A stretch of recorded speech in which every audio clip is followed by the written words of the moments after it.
On this desert plateau in the heart of the Holy Land, an archaeological team searches for evidence of a violent medieval battle. Everything that you're going to see was created within 11 months. Starting from October 1st, 1178, when the people arrived here from Jerusalem to build a castle. 11 months later, they were all dead. 100 miles north of Jerusalem, Dr. Ronnie Ellenblum leads a team of archaeologists investigating the remains of a 12th century Knights Templar castle.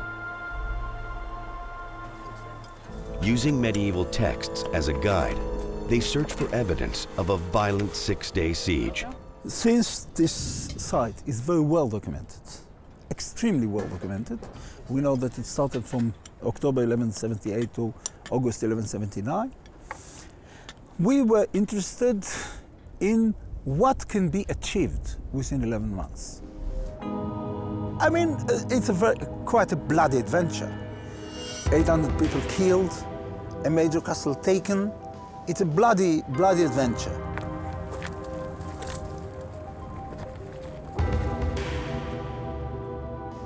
On site, Ellenblum is joined by a team of experts from around the world.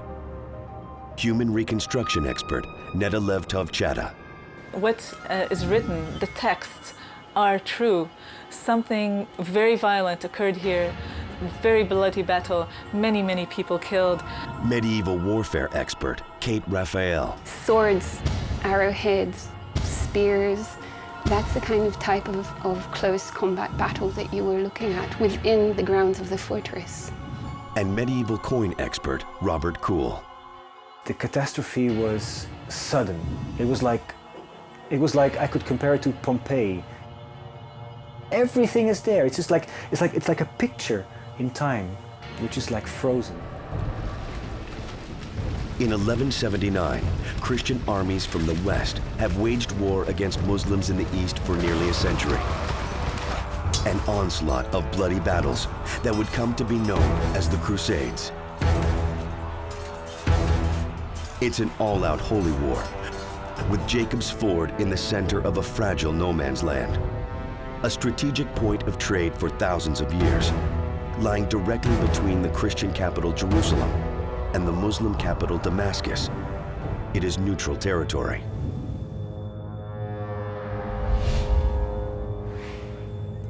But that all changes when Jerusalem's King Baldwin IV and the Knights Templar lay the foundations for a massive military installation.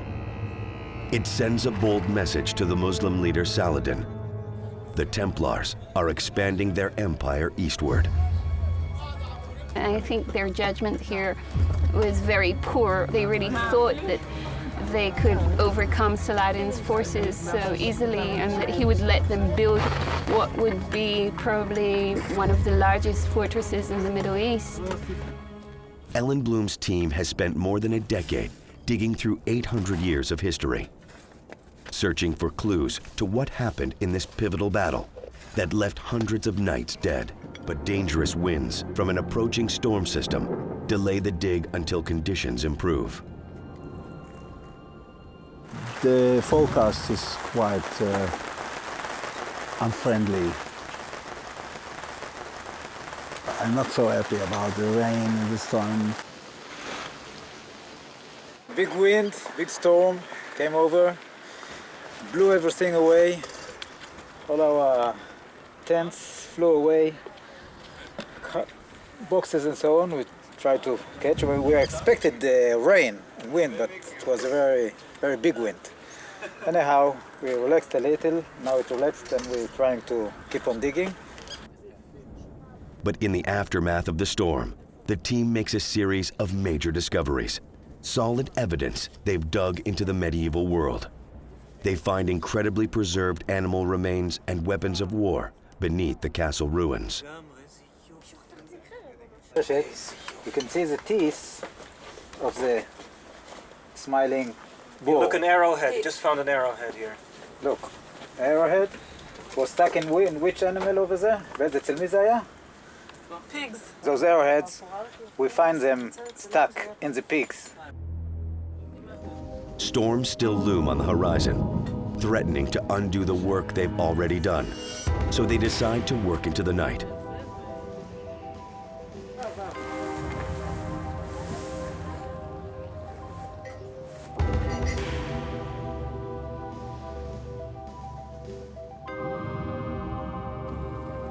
Animal bones discovered earlier in the day have led the team deeper into the rubble, and they believe closer to the heart of the battle. In the morning, we started to go through the falling stones to see what bones are underneath, and we saw a little part of some bones. We didn't recognize them. Later, we recognized it is a pig.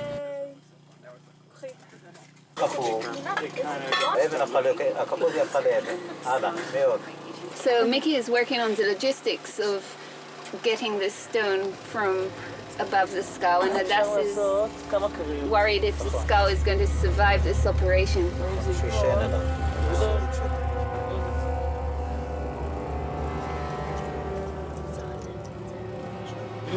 רגע, אל תתקדם, מישהו קרא לך?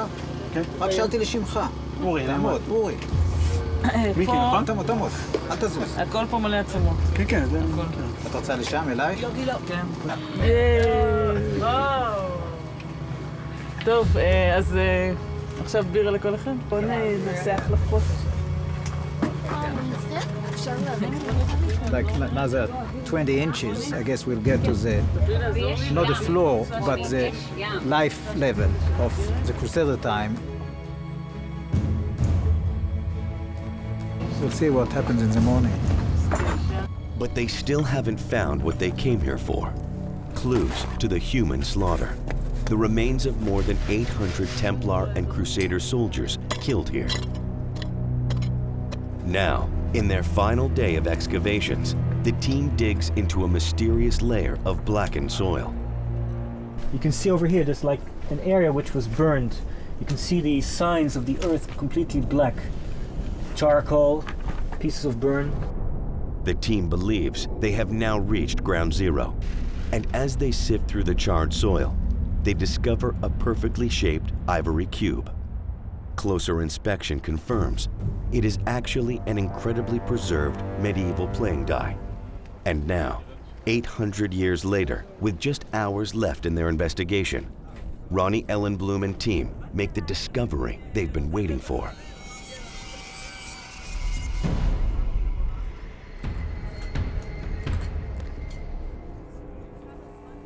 See, they're starting to find the beginning of the arm and the scapula.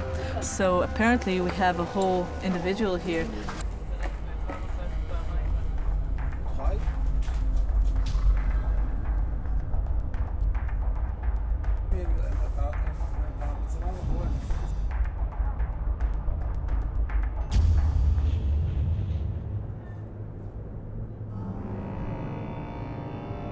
What we're doing right now is, first of all, as you can see, he's laying pretty straight with his face up, and he was on top of him there was a thick layer of fill, a very clear and thick layer of fill, and as you can see he's got some bones. This bone is laying right down on his collarbone, so it was all dumped on him rather thickly.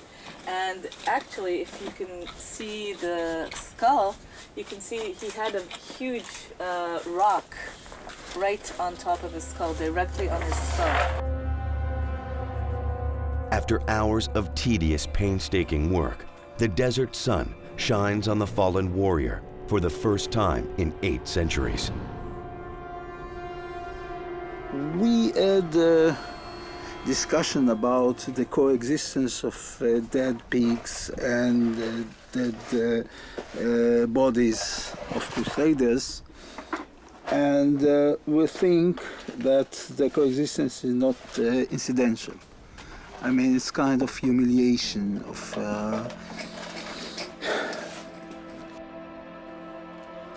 With the skeleton uncovered, Ronnie's team begins the exhumation process, preparing to transport the remains to a lab outside Jerusalem for analysis.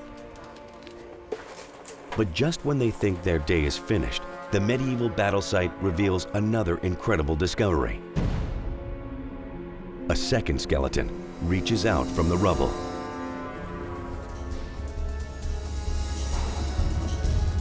His left arm is curled and his fingers are curled. For the team, it is an incredible find, supporting the stories of the mass human slaughter in August 1179.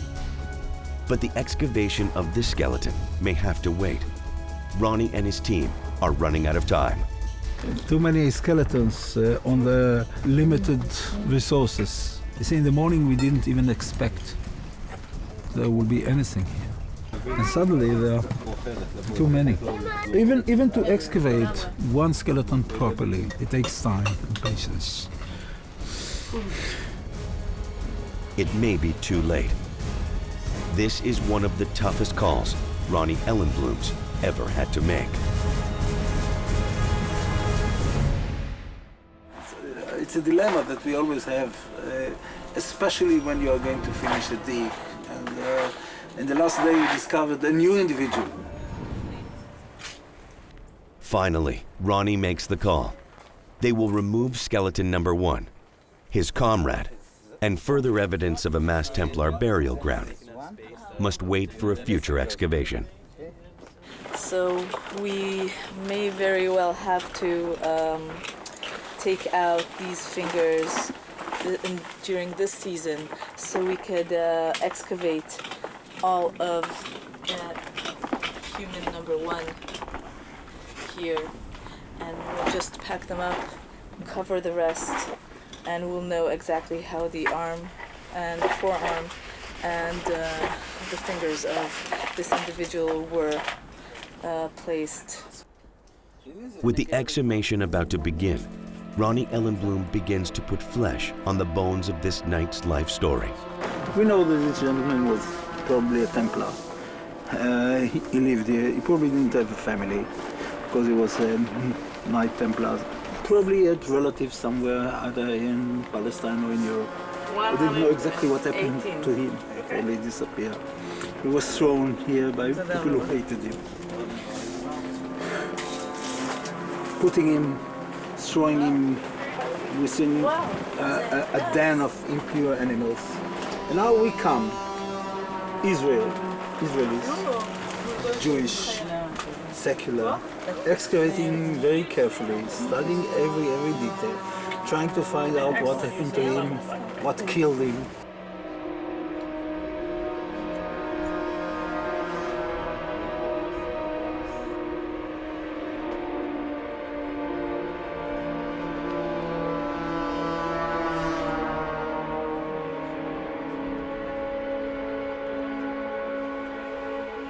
The team must quickly and delicately prepare the skeleton to be transported. One wrong move, and the centuries-old bone disintegrates into dust.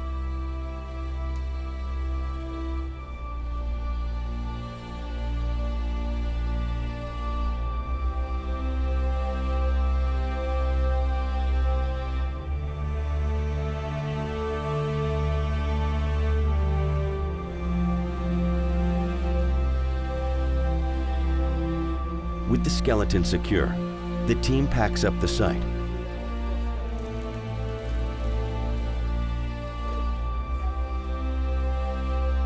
Ellenbloom and team have collected arrowheads, animal remains, and skeletons, confirming the stories of the battle recorded by medieval texts.